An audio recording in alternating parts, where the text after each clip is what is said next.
تو کہانی شروع ہوتی ہے 1967 سے اور پہلے سین میں ہم افریقہ کا جنگل دیکھتے ہیں جہاں پر ایک وائرس پھیلا ہوتا ہے جس کا نام ہے موٹابا۔ یہاں پر ہم دیکھتے ہیں کہ کچھ ڈاکٹرز اور سائنٹسٹ یہاں پر آتے ہیں اور متاثر ہوئے پیشنٹس کا بلڈ سیمپل لیتے ہوئے دیکھتے ہیں اور اس کے بعد وہ واپس چلے جاتے ہیں۔ اور کچھ ہی دیر میں ہم دیکھتے ہیں کہ امریکن آرمی کے جنرلز ایک حکم جاری کرتے ہیں جس میں وہ کہتے ہیں کہ اس گاؤں پر بم گرا کر تباہ کر دیا جائے تاکہ وائرس کو آگے پھیلنے سے روک سکیں۔ اب مووی ہمیں 28 سال کے بعد آگے لے جاتی اور یہاں پر ہم اپنے one of the main character Dustin Hoffman کو دیکھتے ہیں جو اس مووی میں کرنل سیم کا کردار ادا کر رہے ہیں۔ سیم اپنی وائف کے ساتھ رہتا ہے جس کا نام ڈاکٹر رابی ہے۔ کچھ ہی دیر میں سیم کو جنرل کی طرف سے ایک کال آتی ہے جس میں وہ لیول 4 کی ڈیٹیلز بتاتے ہیں۔ اب بیسیکلی لیول 4 ہے کیا؟ لیول 4 بیسیکلی ایک ایسی ڈیزیز ہے جس میں لائف کے لیے ہائی رسک ہوتا ہے۔ اب اس کی مزید ڈیٹیل جاننے کے لیے سیم کرنل سے ملنے کے لیے جاتے ہیں۔ یہاں پہ کرنل سیم کی ملاقات ڈفرینٹ آفیسر سے ہوتی ہے جس میں جنرل بیلی بھی شامل ہوتے ہیں۔ میجر سالٹ کا یہ فرسٹ مشن ہے کرنل سیم کے ساتھ، اور جب یہ دونوں افریقہ کے جنگلوں میں پہنچتے ہیں جہاں پہ وائرس بریک آؤٹ ہوا ہوتا ہے تو وہاں دیکھ کے بہت پریشان ہوتے ہیں کیونکہ سچویشن بہت خراب ہو چکی ہے۔ یہاں پر بہت سے لوگ مر رہے ہوتے ہیں، خون کی الٹیاں کر رہے ہوتے ہیں۔ یہ دیکھ کے میجر سالٹ بہت پریشان ہو جاتا ہے اور اپنا ہیلمٹ اتار دیتا ہے اور رونے لگتا ہے۔ اور یہیں پہ ایک رینڈم آدمی ان سے ملتا ہے اور انہیں بتاتا ہے کہ یہ وائرس ہوا سے نہیں پھیلتا، لیکن یہ اسے انسنا کر دیتے ہیں اور تمام سیمپلز کلیکٹ کر کر واپس برطانیہ اپنے ملک میں آ جاتے ہیں۔ جب کرنل سیم اس وائرس کا ٹیسٹ کر رہے ہوتے ہیں اپنی ایک ہائی ٹیک لیبارٹری میں تو انہیں اور ان کی ٹیم کو پتا چلتا ہے کہ یہ موٹوبا وائرس ہے۔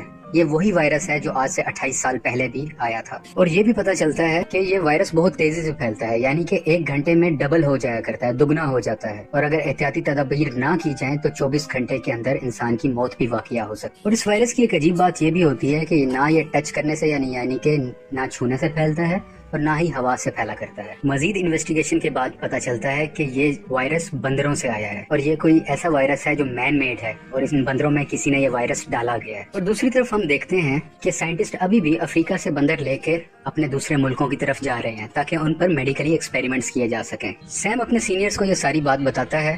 اگلے سین میں ہم دیکھتے ہیں کہ سیم اپنے سینئرز کو کہتا ہے کہ یہ بیماری بندروں سے آئی ہے اور جانوروں کی تمام امپورٹ ایکسپورٹ افریقہ سے فوری طور پر بند کی جائے کیونکہ یہ ہائی رسک کا معاملہ ہے۔ لیکن سیم کے سینئر اس کی بات کو اگنور کر دیتے ہیں اور بہت زیادہ سیریس نہیں لیتے۔ اب ہم دیکھتے ہیں کہ ایک شخص افریقہ کے جنگلوں سے سمگلنگ کر کے ایک بندر کو کیلیفورنیا لے کے آتا ہے، اور راستے میں جب بندر پانی پی رہا ہوتا ہے تو وہ پانی پیتے ہوئے اس شخص پر پانی کی گلی کر دیتا ہے، یعنی کہ وہ اپنے منہ سے پانی اس شخص پر پھینک دیتا ہے۔ یہ جو بندہ اس بندر کی سمگلنگ کر رہا ہوتا ہے اس کا نام ہوتا ہے جیمز اسکاٹ۔ جیمز اس بندر کو بیچنے کے لیے ایک اینیمل شاپ پہ جاتا ہے۔ جب وہ بندہ اس بندر کو جانچ رہا ہوتا ہے تو بندر اپنے ہاتھ سے کھرید دیتا ہے جس کی وجہ سے وہ زخمی ہو جاتا ہے اور اس کا تھوڑا سا خون بھی آ جاتا ہے۔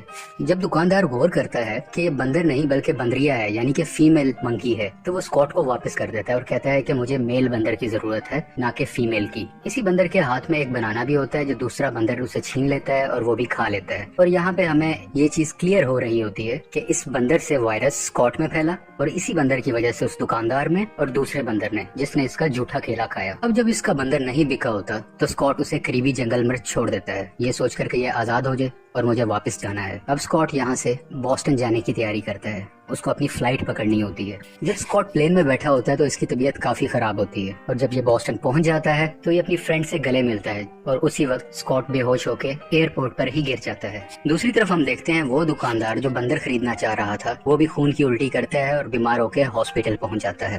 یہاں پر ایک لیب اسسٹنٹ اس دکاندار کے خون کا ٹیسٹ کر رہا ہوتا ہے اور اسی ٹیسٹ کے درمیان غلطی سے وہ خون اس کے چہرے پر گر جاتا ہے اور وہ خود کو ہاسپٹلائز کروا لیتا ہے کیونکہ وہ سینس رکھتا ہے اور وہ اس امید میں رکھتا ہے کہ وہ جلدی ٹھیک ہو جائے گا۔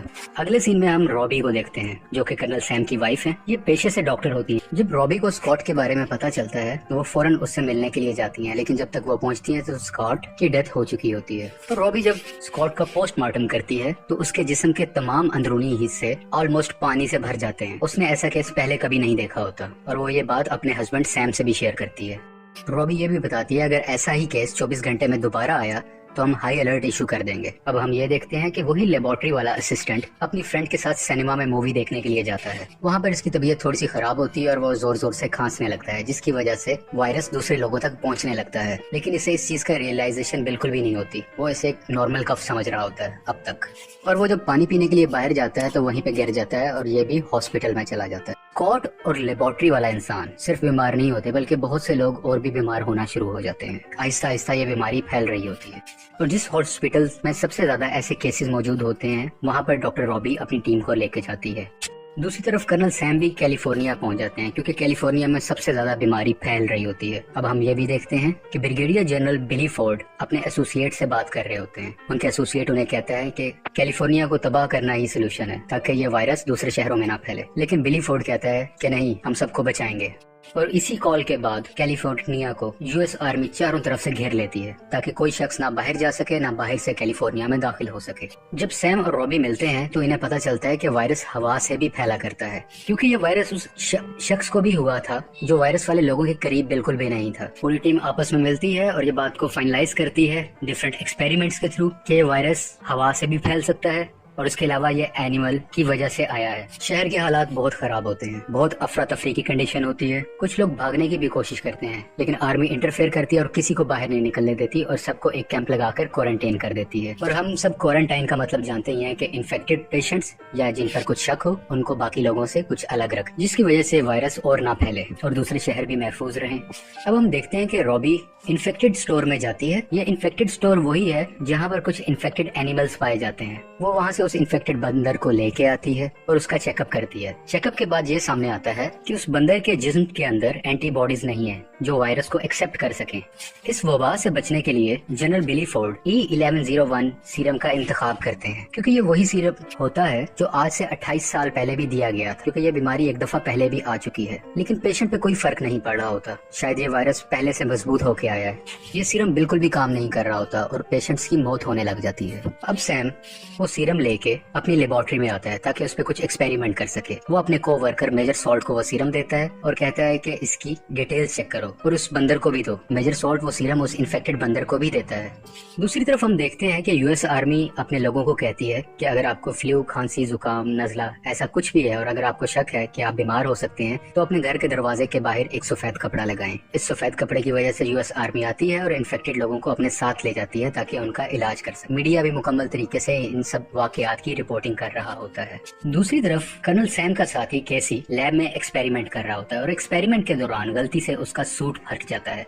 ये एक प्रोटेक्टिव सूट है और फटने के बाद इसकी प्रोटेक्शन बिल्कुल नहीं है, क्योंकि वो वायरस के बिल्कुल करीब होता है, तो ये वायरस उसके अंदर भी आ जाता है, लेकिन वो इस वायरस का किसी से जिक्र नहीं करता। दूसरी तरफ हम देखते हैं कि यूएस प्रेसिडेंट एक मीटिंग कर रहे होते हैं और इसी मीटिंग के दरमियान वो जनरल जो बिली को कह रहा था कि हम कैलिफोर्निया को तबाह कर देते हैं, वो यहाँ पे मौजूद होता है और वही जनरल प्रेसिडेंट से कैलिफोर्निया को तबाह करने की इजाजत ले लेता है। यानी कि अब हुकूमत की तरफ से ऑर्डर है कि कैलिफोर्निया को तबाह कर दिया जाए, क्योंकि अगर बम गिरा के इसे तबाह ना किया गया तो ये बीमारी दूसरे शहरों में भी फैल जाएगी। और ये कहीं से सेंस नहीं बनती कि कैलिफोर्निया के 27,000 लोगों को बचाने के लिए हम अमेरिका के लाखों लोगों को रिस्क में डाल दें।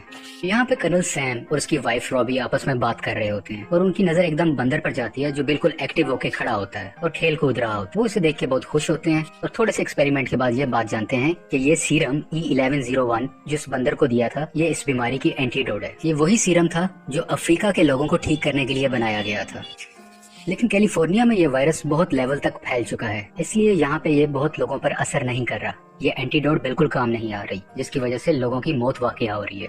और यही लैब में कैसी, जिसका सूट फटा होता है, उसको दिल का दौरा पड़ता है। कैसी के तमाम साथी इसको लेकर नियरेस्ट हॉस्पिटल में चले जाते हैं और उसको वहाँ पे एडमिट कर देते हैं। यहाँ पर रॉबी जब कैसी को इंजेक्शन लगाने लगती है तो ये वायरस रॉबी में भी ट्रांसमिट हो जाता है, क्योंकि कैसी ने किसी को नहीं बताया होता कि वो भी इस वायरस से एक्सपोज्ड है। अब कैसी और रॉबी दोनों को वायरस हो चुका है। अगले सीन में सैम बिली फोर्ड से मिलने के लिए जाता है। बिली सैम को बताता है कि यूएस प्रेसिडेंट ने आज रात 8 बजे पूरे कैलिफोर्निया शहर को बॉम्ब से उड़ाने का फैसला कर लिया है, और ये भी बताता है कि यूएसए एक बायोलॉजिकल वेपन बना रहा था जो कि गलती से अफ्रीका के लोगों में फैल गया था। ये ऐसे एक अपनी पुरानी बात बता रहा होता है। दूसरी तरफ कैसी की भी डेथ हो जाती है। सैम को एक आइडिया आता है कि किसी अफ्रीका के बंदर को हासिल किया जाए और उसकी एंटीबॉडीज को इस सीरम के साथ मिलाकर एक एंटीडोट बनाई जाए जो कि इफेक्टिव होगी सबके लिए। और बहुत सी रिसर्च के बाद उसे पता चलता है कि एक बंदर अफ्रीका से स्मगल्ड होके आया था और वो नियरेस्ट जंगल में है। वो उस जंगल में जाता है और काफी मुश्किलों के बाद उस बंदर को ढूंढ लेता है। अब क्योंकि बंदर इनके पास आ गया है, सैम और उसकी टीम इस बंदर पर डिफरेंट एक्सपेरिमेंट्स कर रही होती है और उनका एक्सपेरिमेंट कामयाब होता है और एक एंटीडोट ये लोग बना देते हैं। मैं एक बार दोबारा बताता चलूं, एंटीडोट बन गई, पहले से सीरम मौजूद था। सीरम अकेला काम नहीं करता था और एंटीडोट इनके पास अवेलेबल नहीं थी। अब एंटीडोट भी है और सीरम भी है, ये इन दोनों को मिक्स करते हैं और इस वायरस से बचने का रास्ता सामने आ जाता है। यानी अब ये मुकम्मल 100% इस वायरस से बचने की मेडिसिन है। अब ये मेडिसिन सैम अपनी वाइफ रॉबी को देता है, क्योंकि रॉबी भी बीमार होती है और वो आहिस्ता आहिस्ता उसे मॉनिटर करते हैं कि रॉबी की तबीयत में बेहतरी आ रही है, जिसका मतलब यह है कि वो सक्सेसफुल रहे और इन्होंने इस वायरस से बचने के लिए मेडिसिन बना ली हुई है। हम देखते हैं कि 8 बजने के करीब होते हैं, क्योंकि 8 बजे एक प्लेन ने आकर कैलिफोर्निया पर बॉम्ब से हमला करना था। और अब ये दोनों यानी कि सैम और उसका साथी सॉल्ट एक हेलीकॉप्टर में बैठते हैं कि जल्द से जल्द हम उस प्लेन को किसी तरह से रोक सकें। सैम का उस पायलट से रब्ता होता है, जिसे वो मना करता है कि बम मत गिराओ, लेकिन वो उसकी नहीं सुनता। तो जनरल बिली फोर्ड इंटरफेयर करता है और वो इस पायलट को शहर पे बम गिराने से रोक लेता है। दूसरी तरफ हम देखते हैं कि बिली फोर्ड उस जनरल को भी पकड़वा देता है जिसने प्रेसिडेंट को गलत इन्फॉर्मेशन दी थी कि इस बीमारी के कोई सीरम नहीं है या कोई एंटीडोट नहीं है, जबकि रिसर्च वर्क हमारी बहुत कंप्लीट काम कर रही थी और इसका सीरम बन चुका है। और रूल के मुताबिक अगर ऐसा कुछ सिलसिला हो तो कभी भी शहर पर बॉम्ब नहीं गिराया जा सकता, जो कि जनरल डोलैंड ने अपने प्रेसिडेंट से छुपाया था। फॉल्स स्टेटमेंट की वजह से जनरल डोलैंड को गिरफ्तार कर लिया जाता है। इस वायरस से बचने की मेडिसिन को कमर्शियली बनाया जाता है और लोगों में डिस्ट्रीब्यूट किया जाता है और जितने भी इन्फेक्टेड लोग हैं वो सब आहिस्ता आहिस्ता ठीक होने लग जाते हैं और सब लोगों में जिंदगी की उम्मीद दोबारा से आ जाती है। और यहीं पे ये मूवी खत्म हो जाती है। आपको ये मूवी कैसी लगी? प्लीज लाइक, शेयर और सब्सक्राइब करें और आप हमारे